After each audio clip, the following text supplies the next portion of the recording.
हाँ बेटा, आज हम सॉल्यूशंस देखेंगे नरेंद्र अवस्थी के। तो हम आज स्टार्ट करने जा रहे हैं स्टोशियोमेट्री लेवल 2, जिसका पहला क्वेश्चन आपके सामने लिखा हुआ है।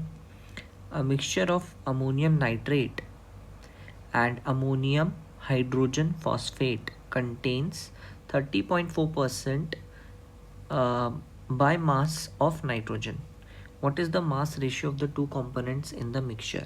ठीक है, तो इसमें जैसे कि आप देख सकते हैं मैंने क्या किया है, अमोनियम नाइट्रेट लिया है जिसका मास ले लिया है x ग्राम, और अमोनियम फॉस्फेट ले लिया है जिसका मास भी ले लिया है मैंने, अमोनियम हाइड्रोजन फॉस्फेट ले लिया है जिसका मास भी मैंने ले लिया है y ग्राम।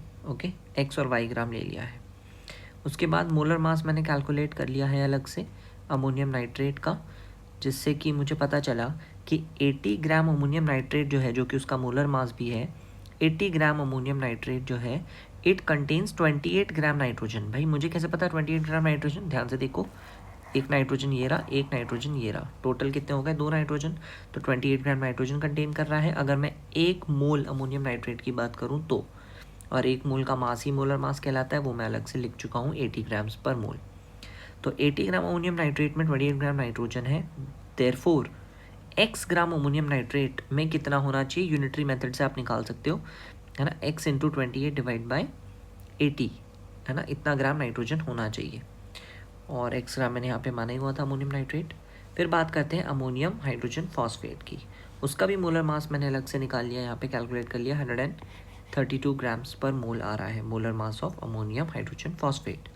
तो जिससे हम ये कंक्लूजन निकाल सकते हैं कि 132 gram of ammonium hydrogen phosphate से हमें मिलेगा 28 ग्राम नाइट्रोजन। अरे कैसे पता 28 ग्राम नाइट्रोजन? ये देखो कितने हैं नाइट्रोजन, कितने हैं बेटा? 2 नाइट्रोजन है, 2 नाइट्रोजन है अमोनियम हाइड्रोजन फॉस्फेट में, तो 28 ग्राम नाइट्रोजन आना चाहिए वजन। बहुत अच्छी बात है। तो y ग्राम, जो कि मैंने अज्यूम किया था कि y ग्राम मान लेते हैं अमोनियम हाइड्रोजन फॉस्फेट है हमारे पास, तो y ग्राम अमोनियम हाइड्रोजन फॉस्फेट में कितना होना चाहिए था? 28 इंटू वाई डिवाइड बाई 132, इतना ग्राम नाइट्रोजन होना चाहिए था। बहुत बढ़िया। अब हमसे इसके बाद बोला गया था, क्वेश्चन को एक बार और देखेंगे, what is the mass ratio of the two components in the mixture. ठीक है, mass ratio the two components पूछा, यानी कि ये x और y, इसका रेशियो पूछा गया आपसे, x और y का रेशियो।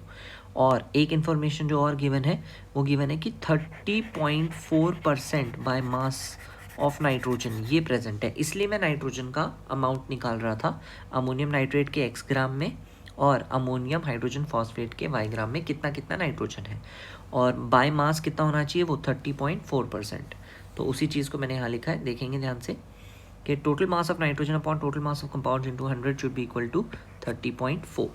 अच्छा, उसके बाद टोटल मास मैंने उठा लिया, कहाँ कहाँ से उठाया total mass? Total mass of nitrogen मैंने यहाँ से उठाया, एक तो ये रहा 28x बाई 80, एक मास ये रहा, और अगला मास हमने लिखा हुआ है यहाँ पे 28y बाई 132, है ना। ये दोनों नाइट्रोजन के वजन थे, दोनों का वजन मैंने यहाँ लिख के divide by total mass of the compounds x plus y कर दिया, इंटू 100 करके 30.4 से इक्वेट कर दिया।